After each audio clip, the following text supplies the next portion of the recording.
Superman is probably the most iconic of all superheroes. He's the one superheroes are named for. He's the Nietzschean fantasy ideal all wrapped up in a red cape. The Superman. He's bigger than life. He's just our modern myth. I always felt I was different, even before you and Pa told me I was adopted, but how was it possible I could do these things? Most people, even people who've never read a comic book in their life, they know the basic story of Superman. They know that he came from Krypton and he's got special powers because he's here on Earth. So on one hand, that stuff's a no-brainer, but at the same time, because it's so familiar, you don't want it to feel stale. So you do kind of want to put your own spin on it a little bit.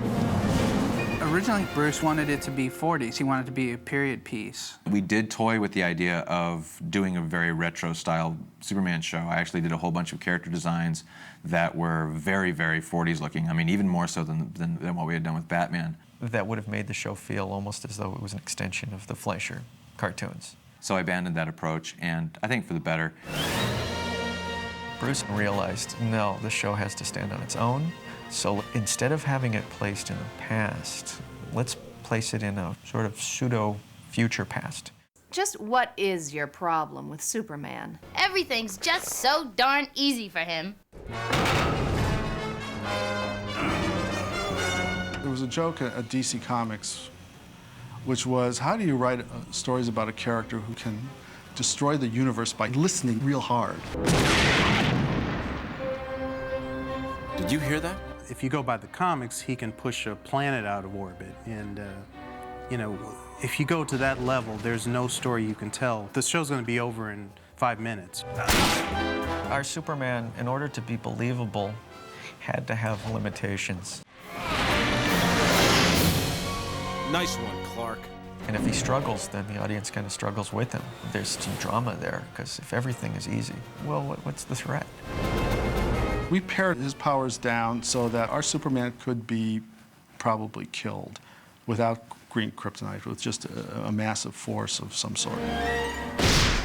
We did Superman a few years after Batman, and in that time, we felt we had learned a lot of things about doing an half-hour-long adventure show. It wouldn't be bad if people knew a little more about Superman. I don't want anyone thinking you're like that nut in Gotham City. I think Bruce's thinking when he got the chance to do Superman, he decided to streamline the process, which would give him more control over how the finished animation would look. So you find that the lines are a lot simpler, there's a lot less folds on clothing. Characters are actually more cartoony than they were even in the Batman animated series. It had a much brighter palette than Batman, and that was by design. We wanted to show that Superman's world is a bit more visually exciting, visually more optimistic than Batman's world. Superman's kind of the flip side of Batman, so that necessitated the backgrounds being bright and colorful. The stories generally took place in the daytime. We decided to modernize the characters a little bit more than what we had done on Batman. So even though we stuck to a classic Art Deco basis for the architecture, it's a much more optimistic version of Art Deco. It's not the angry, edgy, sharp-edged, ziggurat style that we had done on Batman. The idea behind Metropolis was that the buildings were just coming out of the ground and going straight to the sky.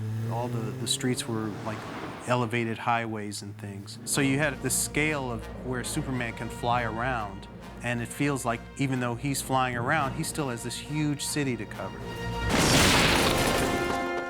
We so wanted to flex different muscles than we had on Batman. Batman, everything was, even though it had a lot of really, good high-adventure action scenes and stuff, it was still very much grounded in reality. Whereas Superman, you've got this alien from another world who leaps tall buildings in a single bound and does all this other stuff. It's kind of like, automatically you're playing with a whole different set of rules. So what better way to establish the difference between Batman and Superman than by starting the show literally on another planet? When I first got hired, designing the people on Krypton was the first assignment I had to do. And it was really like, oh my God. Because, if you just start on Superman, well, you know what Superman looks like, you know what Clark Kent looks like, you know what Lois looks like.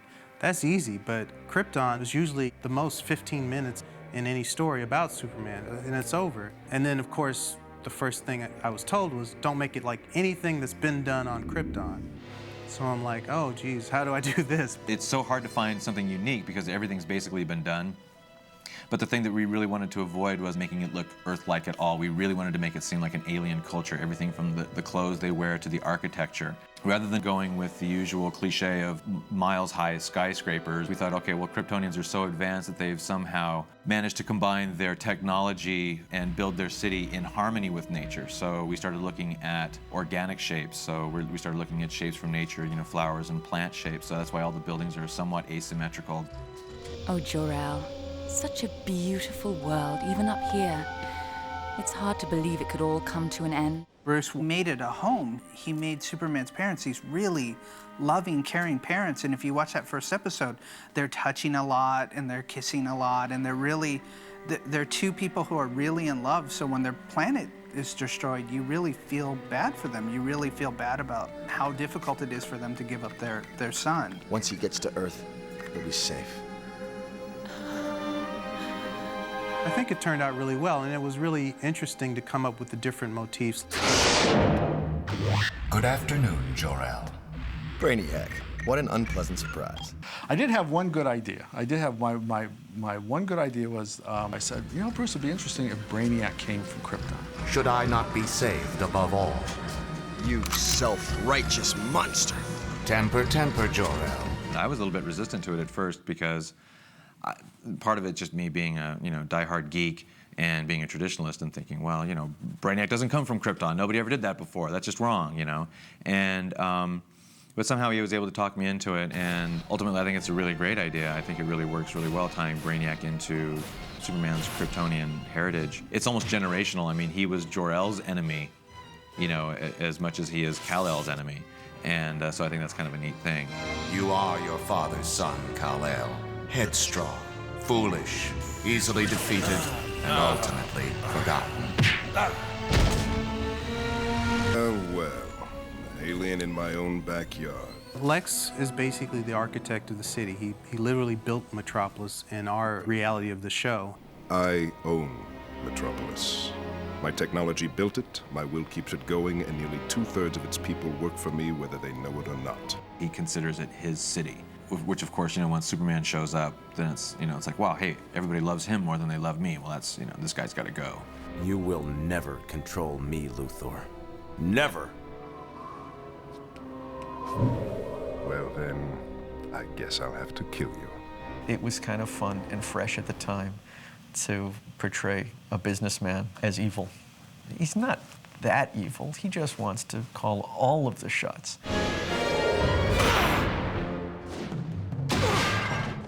The stories in Superman had to be larger than life against larger than life menaces. Whereas a madman like the Joker or Mad Hatter could easily propel a story for Batman, those guys, you know, would be, you know, easily dispensed with Superman. The powers got greater with Superman, so the threats had to get greater. Hey! Hands off my hog! The fact that Superman stories are grander, broader, it allowed us the freedom to do things that we couldn't really do on our first take on Batman. There was always an edict on the old show to make it believable and make it real. So there was no magic. And with Superman, it's like all bets are off. You have a character that can do it so much and a world that's so broad and so big. And we have the opportunity to have more fun with them. At one point, Bruce asked me, you know, if you had a chance to go back to Batman or continue on Superman, what would you do? And I said I'd go with Superman. I was enjoying it. I was having a good time. I'm proud of the show because of how good we tried to make everything. We really reached the height of what Superman can be.